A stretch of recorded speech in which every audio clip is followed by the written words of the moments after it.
तो इसकी हेल्थ के लिए हम लोग क्या कर सकते हैं अपनी नॉर्मल लाइफस्टाइल में, न्यूट्रिशन में, क्या हम एक्स्ट्रा कर सकते हैं so that they remain with us for long time healthy.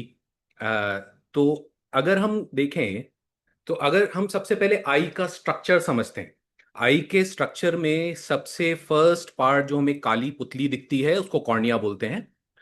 फिर पीछे एक लेंस होता है, उसके पीछे रेटिना होता है जहां पर इमेज बनती है, जो कि ऑप्टिक नर्व आंख की नस के द्वारा ब्रेन में जाती है, जहां पर ब्रेन उस इमेज को प्रोसेस करता है। ये पूरा आई का मैकेनिज्म एक सोफिस्टिकेटेड मैकेनिज्म कुदरत ने बनाया है सो दैट हम जो भी चीजें हैं, कलर, कंट्रास्ट, ये सब परसीव कर सकें। अगर इसको मैं कंपेयर करूं एक कैमरा से, तो आंख हमारी एक कैमरा की तरह ही काम करती है। जैसे आंख कैमरा के अंदर आगे दो लेंसेज होते हैं, कॉर्निया और नेचुरल लेंस, इसी तरह से लाइट को पर्दे तक फेंकती है। पर्दा मतलब रेटिना, रेटिना पे इमेज बनती है, और उसके बाद वो प्रोसेसिंग इमेज की सारी ब्रेन में होती है। तो अब इन सारी चीजों का स्वस्थ और हेल्दी होना बहुत जरूरी है ताकि हम एक क्लियर इमेज देख पाएं। तो इन सब चीजों को बचाने के लिए कुछ नेचर ने भी कुछ चीजें करी हैं। जैसे कि हमारी आईबॉल एक बोनी सॉकेट में रेस्ट करती है ताकि आसपास के झटकों से हमें बच सके। सबसे इंपॉर्टेंट, जो हमारा कॉर्निया का सरफेस होता है, एक आंसू की परत से प्रोटेक्टेड होते हैं जिससे वो मॉइस्ट रहता है, और हर ब्लिंक के साथ वो रिफ्रेश हो जाता है। उसमें कोई भी गंदगी है, कोई पोल्यूशन है, डस्ट है, इट कैन ड्रेन आउट, वो वॉश आउट होता जाता है। तो आप अगर जैसे अभी हम कैमरा से कंपेयर कर रहे थे, तो कैमरा से कितना ज्यादा सोफिस्टिकेटेड है हमारी आंख। ये देखिए कि हमारा जो सबसे आगे वाला कॉर्निया है, ये ऑलमोस्ट 70% लाइट रेटिना तक फोकस कर सकता है। और उसके पीछे जो लेंस होता है जिसमें कैटरैक्ट डेवलप हो जाता है उम्र के साथ में, वो केवल 30% शिफ्ट करता है। जो नर्व फाइबर, जो हम नर्व बता रहे हैं, आंख की नस जो कि बिजली की तार की तरह होती है, उसके अंदर 1 मिलियन छोटी तारें होती हैं। और उस स्पीड से वो 126 मिलियन फोटो रिसेप्टर, मतलब वो जो आंख का पर्दा है, उसकी जो फिल्म है, उसकी कैपेसिटी है ऑलमोस्ट 126 मिलियन रिसेप्टर्स। इसी की बदौलत ये 10 मिलियंस को कलर शेड्स को डिस्टिंग्विश कर सकता है, जो कि कोई भी कैमरा या मानव जात बनाई हुई कोई भी मशीन नहीं कर सकती है आज की डेट में। तो हम टीयर फिल्म की बात कर रहे थे, सबसे आगे प्रोटेक्टिव लेयर जो कुदरत ने बनाई है, ये हर ब्लिंक के साथ रिफ्रेश हो जाती है। और हम अमूमन हर 5-7 सेकंड में अपने आप ही ब्लिंक करते हैं। मान के चलिए कि मिनट के अंदर 12 से 15 के बाद हम ब्लिंक करते हैं, ताकि ये लेयर फ्रेश हो जाए और हमारी कॉर्निया, जो कि सबसे इंपॉर्टेंट फ्रंट लेंस है हमारा, वो प्रोटेक्टेड रहे। तो इन सारी चीजों में हमने देखा कि आई एक सिस्टम है विजन प्रोड्यूस करने का, इमेज प्रोड्यूस करने का। आंसू कितना ज्यादा इंपॉर्टेंट है। एज और के साथ में चीजें डिटेरियोरेट जरूर होती हैं, और हमारा काम है कि हम न्यूट्रिशन प्रॉपर रखें, लाइफस्टाइल नॉर्मल रखें, ताकि ये हमारा आंखें नॉर्मल रहें। सबसे पहले मैं बात करूंगा ड्राई आई सिंड्रोम की। हमने अभी टीयर्स की बात करी, वो कितनी ज्यादा जरूरी है। आजकल 90% of the population dry eye syndrome से ग्रसित है। ड्राई आई का मतलब हमारे आंख में आंसू या तो बन नहीं रहे हैं, या बन रहे हैं तो आंख पे वो परत बना के रख नहीं रहे हैं, और वो टिक नहीं रहे हैं, जिससे कि हमारी कॉर्निया एक्सपोज रहती है। उस पे छोटे छोटे अल्सर्स बन जाते हैं, हमें बर्निंग और स्टिंगिंग होती है। हमारी थोड़ी बहुत कई बार नजर भी धुंधली हो जाती है। कई बार रिफ्लेक्सली ब्रेन बोलता है कि हमारी आंखें सूख रही हैं, हमारे आंसू इवेपोरेट हो रहे हैं, तो और ज्यादा पानी बनाओ, तो हमारे को आंसू आते हैं। ये एक बड़ा अजीब चीज है कि है ड्राई आई, बट आंखों में से आंसू आ रहा है। तो 50% जो पेशेंट मेरे पास आते हैं कि हमारे आंख में से बहुत ज्यादा पानी आ रहा है, उनको एक्चुअली ड्राई आई होता है। इसी की वजह से इस ड्राई हमें रेडनेस, शाम तक काम करते करते फटीग, आंख में थकान हो जाती है, आंख में भारीपन होता है, ये चीज होती है। तो इसको हम बोलते हैं ड्राई आई सिंड्रोम। आज के टाइम में सबसे इंपॉर्टेंट कारण एक कंप्यूटर स्क्रीन है। इसका रीजन कंप्यूटर स्क्रीन या मोबाइल स्क्रीन। हम जितने टाइम कंप्यूटर्स पे देखते रहते हैं, हमारी ये ब्लिंक रेट, जो कि औसतन 10 से 12 बार होनी चाहिए पर मिनट, वो 4 से 5 बार हो जाती है। जितनी देर आंखें खुली रहती हैं, हमारी को स्किन की ग्लेयर ज्यादा लगती है। हमारे जितनी एनवायरमेंटल एयर है, उससे हमारे आंसू ज्यादा इवेपोरेट होते हैं और हमें ड्राई आई होता है। पोस्चर का बहुत ज्यादा रोल है। कई बार हम स्क्रीन को घंटों देखते रहते हैं, जिससे कि हमारे जो है आंख में आंसू का जो है प्रोडक्शन भी कम होता है। तो इस चीज को बचाने के लिए पहली चीज जो हम कर सकते हैं, जो सबसे ज्यादा इफेक्टिव है, इसमें कोई दवाई की जरूरत नहीं है, वो है अपने रूटीन को सुधारना। इसको हम बोलते हैं 20-20-20 रूल। इसका मतलब ये है कि हर 20 मिनट के बाद किसी 20 फुट दूर या बिल्कुल दूर की चीज को देख के 5 बार कंप्लीट ब्लिंक करना। ये बहुत जरूरी है, इससे मसल्स रिलैक्स हो जाती हैं, हमारी टीयर फिल्म रिफ्रेश हो जाती है। और जब हम कंप्यूटर पे काम करते हैं तो हमारा ब्लिंक एक पार्शियल ब्लिंक होता है, हमारी आंख आधी बंद होकर खुल जाती है। कंप्लीट ब्लिंक करने से टीयर फिल्म इजीली स्प्रेड हो पाती है और ड्राई आई से बचते हैं हम। Second, screen positioning. कई बार हम लोगों को आदत होती है कि हम स्क्रीन के बहुत नजदीक जाके देखते हैं। एक औसतन 60 सेंटीमीटर का डिस्टेंस होना चाहिए ताकि आपकी आंख में फटीग कम हो। लाइटिंग प्रॉपर होनी चाहिए। कई बार हम अंधेरे में बैठ के केवल डेस्कटॉप की स्क्रीन से काम कर रहे होते हैं, वो बहुत ज्यादा नुकसानदायक है। एम्बियंट लाइट होनी चाहिए कमरे के अंदर। कमरे के अंदर जब भी हम एसी यूज करते हैं या सर्दियों में हम ब्लोअर यूज करते हैं तो डिह्यूमिडिफाइड एनवायरनमेंट हो जाता है, जिससे हमारी टीयर्स और ज्यादा इवेपोरेट होते हैं। तो इसके लिए इंपॉर्टेंट है कि हम ह्यूमिडिफायर यूज करें, या जितने से ज्यादा हो ये मशीन्स को कम यूज किया जाए। अब नेक्स्ट आते हैं कि क्या कुछ हम ऐसा खाने में अब ऐड कर सकते हैं जिससे कि हमारा टीयर प्रोडक्शन बेहतर हो। क्या ये जो तीनों लेयर्स हैं हमारी आंसू की ये बेटर हो। तो इसमें सबसे इंपॉर्टेंट चीजें आती हैं हमारे omega 3 fatty acids, vitamin B और B12 और विटामिन D3। ये तीन जो माइक्रो न्यूट्रिएंट्स हैं, इनका सबसे ज्यादा रोल है हमारे ड्राई आई में और टीयर फिल्म प्रोडक्शन में। एक ये हमें मिलते किस किस चीज से हैं, तो जैसे कि सामन, जो कि एक फिश है टाइप, ये बहुत अच्छा सोर्स है। ओमेगा 3 का यूजुअली सोर्स ज्यादा मरीन सोर्स ही है हमारा, जितने भी एनिमल सोर्स में मिलता है हमें। Same with vitamin B12। D3 का बेस्ट सोर्स हमको सनलाइट में है। मैक्सिमम पेशेंट्स जो आजकल हम देखते हैं वो विटामिन D3 डेफिशिएंट होते हैं। उसका रीजन ये है कि सनलाइट इंडिया में स्पेसिफिकली हम लोग इतनी ले नहीं सकते। गर्मी में गर्मी बहुत ज्यादा है, आप सन में बाहर नहीं निकल सकते। सर्दियों में कोहरे की वजह से बहुत ज्यादा सनलाइट नहीं मिलती है जितनी पर्याप्त मात्रा में आपको चाहिए। तो इसीलिए इन तीनों चीजों का हमें जितना एडिशन सप्लीमेंट्स या फूड में जितना बढ़ा सके वो बहुत इंपॉर्टेंट होता है। बाकी बचे हुए माइक्रोन्यूट्रिएंट्स, विटामिन A, जिंक, सी, लियोटिन, जियासेंथिन, ये एंटीऑक्सीडेंट्स हैं जो आई हेल्थ के लिए बहुत इंपॉर्टेंट होते हैं। ये आपको मिलेंगे जितने भी हमारे पीले फल, पीले और नारंगी रंग बिरंगे फल होते हैं, सब्जियां होती हैं उसके अंदर। और उसके बाद हमारे जितने विटामिन C मिलता है, जितने सिट्रस फ्रूट हैं, अपने मौसमी, नारंगी, इन तरह की चीजों में हमें बहुत ज्यादा मिलते हैं ये। ग्रीन लीफी वेजिटेबल्स, हम बचपन से बोलते आते हैं कि हरी सब्जियां खानी चाहिए। उसका मेन रीजन और न्यूट्रिएंट्स के अलावा एक ये है कि हमारे आई में एक एंटीऑक्सीडेंट, जो भी एनवायरमेंट रिलेटेड प्रॉब्लम्स हैं उसको ये काउंटरएक्ट करते हैं। नेक्स्ट जो हम बात करेंगे, मायोपिया इन चिल्ड्रन। अब हम बात करते हैं कि बच्चों में आजकल देखा गया है कि बहुत जल्दी जल्दी चश्मे लग रहे हैं सबको। बच्चों को जो है नजर धुंधली होती जा रही है। पहले के टाइम पे हम बोलते थे कि हमारे पूर्वज तो 70-80 साल तक थे, उनको बिल्कुल सही दिखता था। ये बच्चों में अब क्या हो रहा है? अगेन, इसमें भी हमारा लाइफस्टाइल एनवायरमेंट ये बहुत इंपॉर्टेंट है। ऐसा देखा गया है कि आज की डेट में 30% children in India have some sort of eye power. और ये चीजें प्रोजेक्टेड हैं कि 2050 तक हम लोग 50% पॉपुलेशन में पहुंच जाएंगे। India is going to become a myopia capital of the world. ऐसा हो रहा है कि हमारे एनवायरमेंट की वजह से हम लोग जो है मायोपिया कैपिटल बन सकते हैं।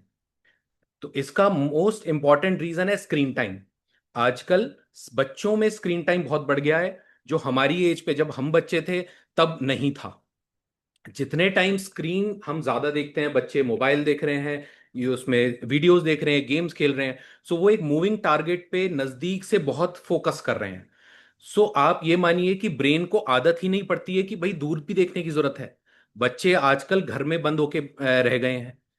तो इस चीज की वजह से कुछ गाइडलाइंस हमको मैं आपको देना चाहता हूं कि 5 साल से कम बच्चों को बिल्कुल भी जीरो स्क्रीन टाइम करना है।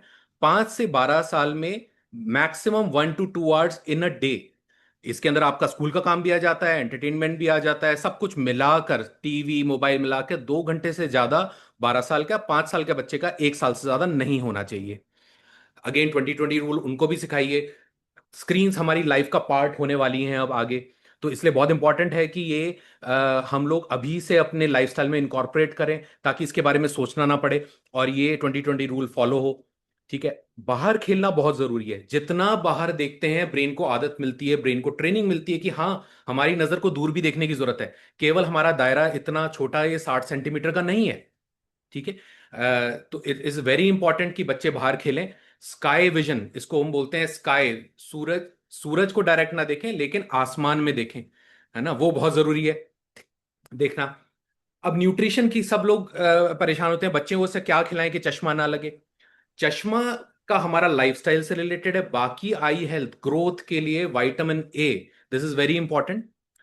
ये मैं आपको बताना चाहूंगा कि 15 अगस्त को इस इंडिया में इस बार दिल्ली गवर्नमेंट, इंडियन गवर्नमेंट की तरफ से विटामिन ए सप्लीमेंटेशन हर गवर्नमेंट डिस्पेंसरी में दिया जा रहा है, which is an extra supplementation. हर 5 साल से 0 to 5, 5 साल के उम्र से पहले बच्चे में अगर 6 महीने में विटामिन ए सप्लीमेंटेशन नहीं मिला है, तो उनको 15 अगस्त को किसी भी गवर्नमेंट डिस्पेंसरी, किसी गवर्नमेंट हॉस्पिटल या इवन प्राइवेट हॉस्पिटल में जाके एक विटामिन सप्लीमेंटेशन जरूर लेना चाहिए। ये हमारे विटामिन ए एनरिचमेंट प्रोग्राम का प्लान है, पार्ट है। और इससे आई डेवलपमेंट में बहुत हेल्प मिलती है। नॉर्मल कैरेट, स्वीट पोटैटो, इन सब जितने भी हमारे पीले और नारंगी सब्जियां हैं, इनके अंदर विटामिन ई होता है। सेकेंड, ओमेगा 3 हमने बात करी अभी, अगेन आई ग्रोथ के लिए बहुत इंपॉर्टेंट है। एंटीऑक्सीडेंट्स बहुत इंपॉर्टेंट है। पानी, ये सबसे इंपॉर्टेंट बात है। आजकल बच्चे पानी पीना भूल जाते हैं। मैं बहुत सारे पेशेंट्स बच्चे देखता हूं कि पूरे दिन में 1 लीटर पानी पिया, 2 ग्लास पानी पिया। स्कूल में थे तो टीचर्स ने पानी नहीं दिया कि वॉशरूम बार बार जाना पड़ेगा। तो एज पेरेंट आपको ध्यान रखना है कि घर आकर उनका पानी का इंटेक नॉर्मल करना है। आंख में जब शरीर डिहाइड्रेटेड होगा तो आंख में आंसू बिल्कुल कम बनेंगे, क्योंकि ब्रेन की रिस्पॉन्सिबिलिटी है कि ब्रेन को, हार्ट को, किडनी को, ये जो लाइफ सेविंग ऑर्गन्स हैं, इनको पानी और ब्लड पहुंचाए, ना कि आंसू को। तो आंसू इज द लीस्ट प्रायोरिटी। तो हमें ऊपर से पानी ज्यादा पीना है, जिससे हमारा ये आई स्ट्रेन, हेडेक, फैटीग, ये सब कम हो जाएगा। नेक्स्ट हम बात करते हैं ग्लॉकोमा, काला मोतिया। ये ऑप्टिक नर्व से रिलेटेड है। ये आंख की एक डिजीज होती है जिसके अंदर धीरे धीरे धीरे हमारी आंख की नस सूखती जाती है। अमूमन 40 साल की उम्र के बाद इसका प्रभाव होना शुरू हो जाता है। एक जेनेटिक कंडीशंस है। अगर आपके फैमिली में किसी को काला मोतिया या ग्लॉकोमा है, तो ये बहुत ज्यादा चांसेस हैं कि आपको होने के रिस्क है। इसके लिए एक रेगुलर आई चेकअप हर 40 साल के इंसान को, और उसके बाद हर साल 2 साल में एक बार कराना चाहिए, जिससे कि आंख का प्रेशर चेक हो सके, नर्व में कोई प्रॉब्लम है ना, कोई है, ये हमें पता चल सके। अमूमन होता क्या है कि हमें आंख में कोई तकलीफ होती है, हम जाते हैं चश्मे की दुकान से, चश्मा ले लेते हैं and the problem is solve.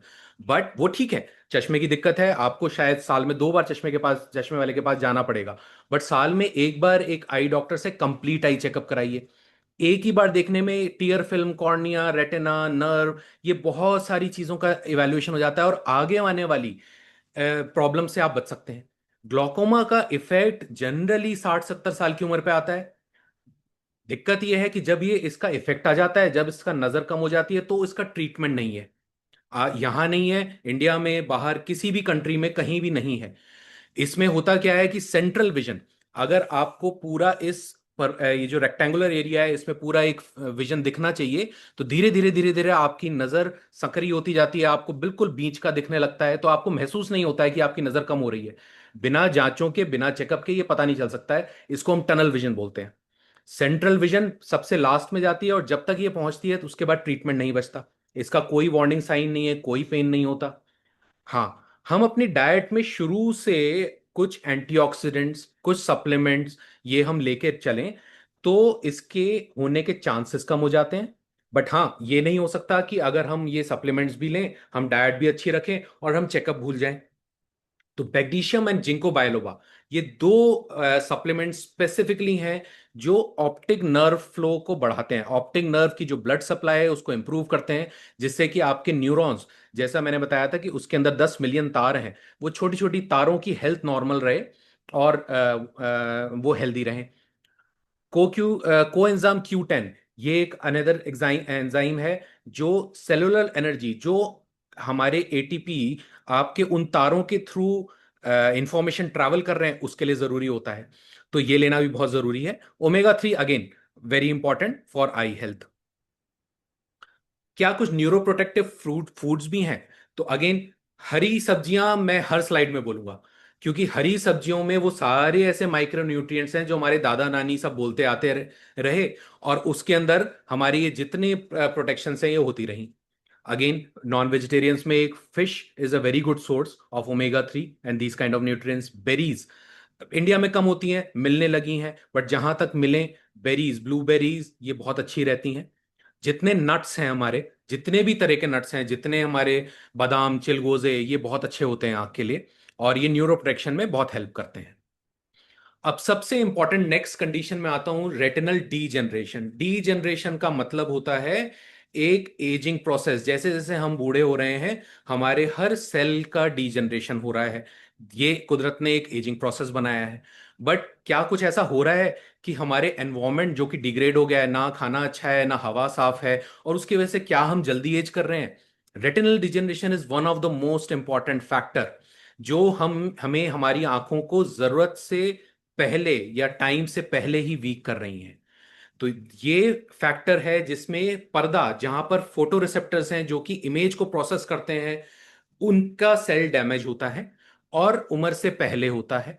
Normally पहले के टाइम पे जितना रेट ऑफ डिग्रेडेशन था, जितना rate of death, cell death था, वो 80-90 साल पे होता था।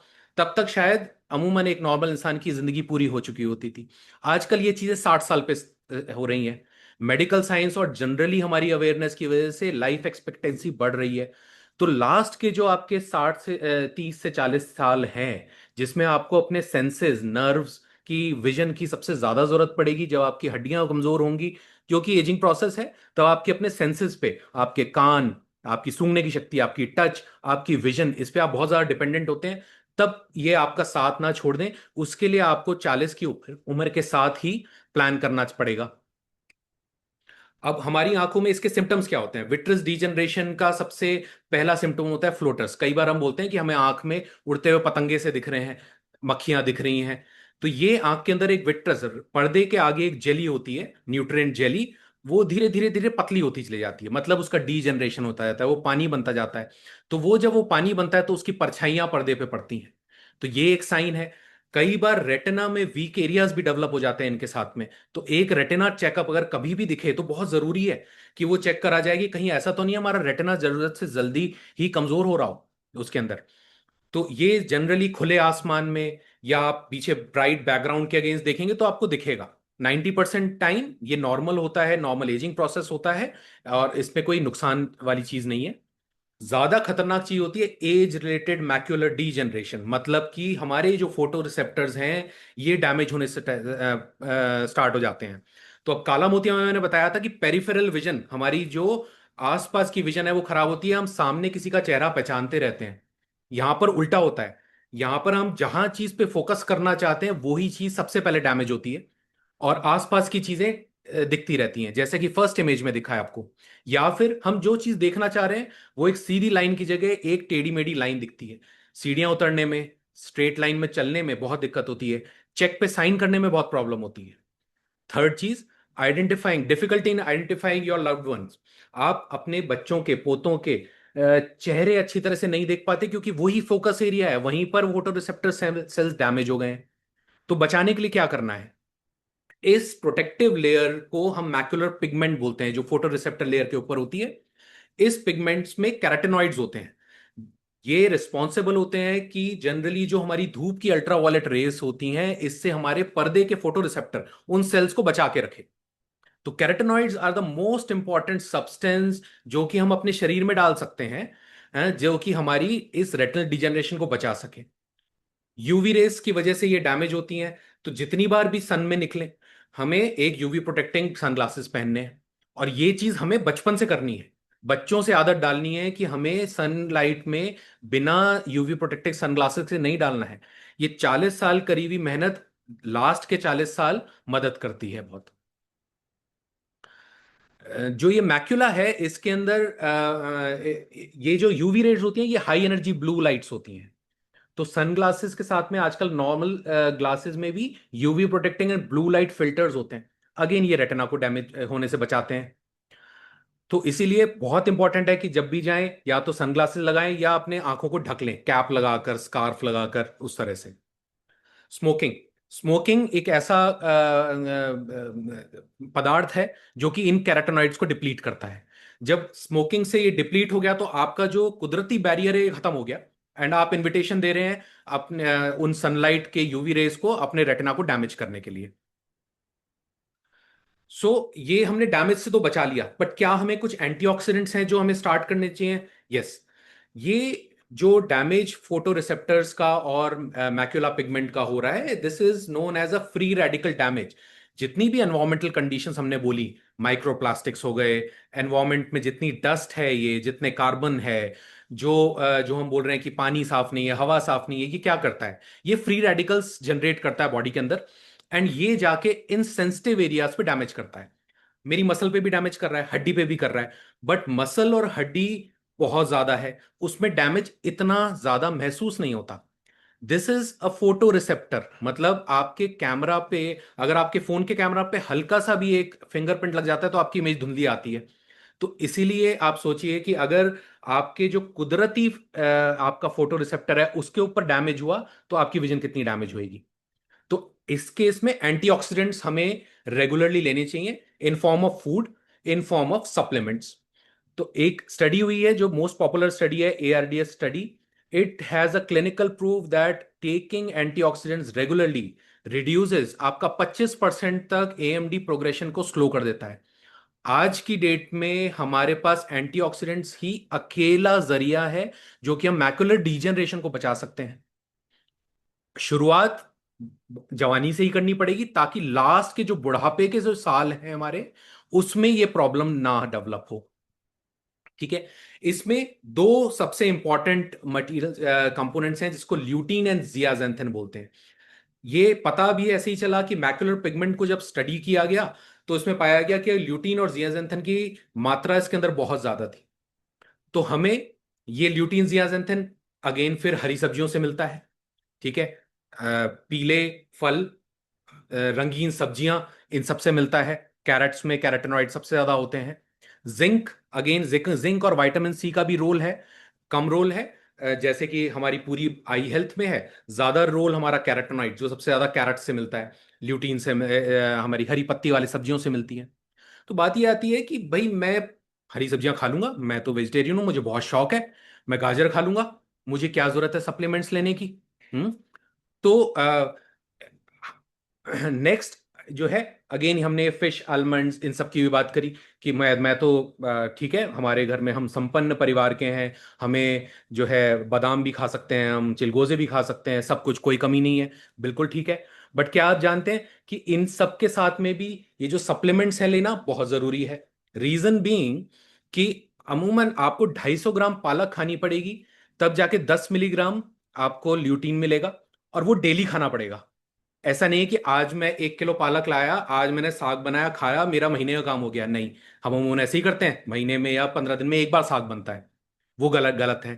कैरेट, 3.5 किलो गाजर के अंदर हमारा 10 मिलीग्राम ल्यूटीन होता है, और 10 मिलीग्राम, 17 किलो गाजर में 10 मिलीग्राम जियाजेंथिन होता है।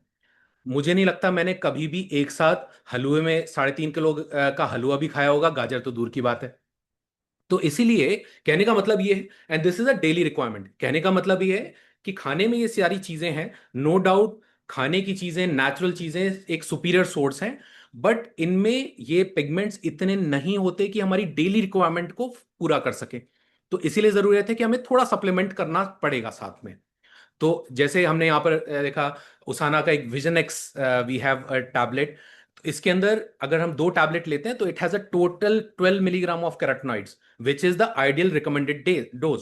तो we can start slow, and अगर हमें थोड़ा सा भी रेटिनल डिजनरेशन है, कुछ है, तो we can go up to full dose, depending on हमारी डोजेज, हमारी डाइटरी हैबिट्स कैसी हैं, डोजेज क्या है, उन सब के बेसिस पे। तो की इंग्रेडिएंट्स इसके अंदर हैं, ल्यूटीन 10 मिलीग्राम हमें मिल जाता है 2 टैबलेट्स में, और zeaxanthin 2.4 milligram. So this is enough for our daily RDA जो हम डेली अलाउंस बोलते हैं, न्यूट्रिशन अलाउंस, उसमें होता है। इसके साथ में जिंक और विटामिन सी भी है। तो ये चारों चीजें एक एसेंशियल एंटीऑक्सीडेंट बनता है जो हमारी tier film, cornea health, glaucoma, retina health and nerve health, चारों को बचा सकता है। तो इसके साथ में ये Indian gooseberries, barberries, these are very good sources of vitamin C. तो ये हम यूज कर सकते हैं to maintain our eye health. तो अगर हम अपना अच्छा खान पीन कर रहे हैं, हमें सब पता है ना, बट कहीं ना कहीं हमको कुछ supplementation as per recommendation use करना पड़ेगा, सो दैट हमारे एजिंग जो कि एनवायरमेंटल फैक्टर्स की वजह से जल्दी हो रही है, थोड़ी सी नॉर्मलाइज होकर डिले हो सके, और हमारा ओल्ड एज, जब हमें सबसे ज्यादा अपने सेंसेस की रिक्वायरमेंट होती है, वो कंफर्टेबल निकले। ठीक है। तो इसी के साथ में मैं ये टॉक अपनी कंप्लीट कर रहा हूँ। अभी आपके कोई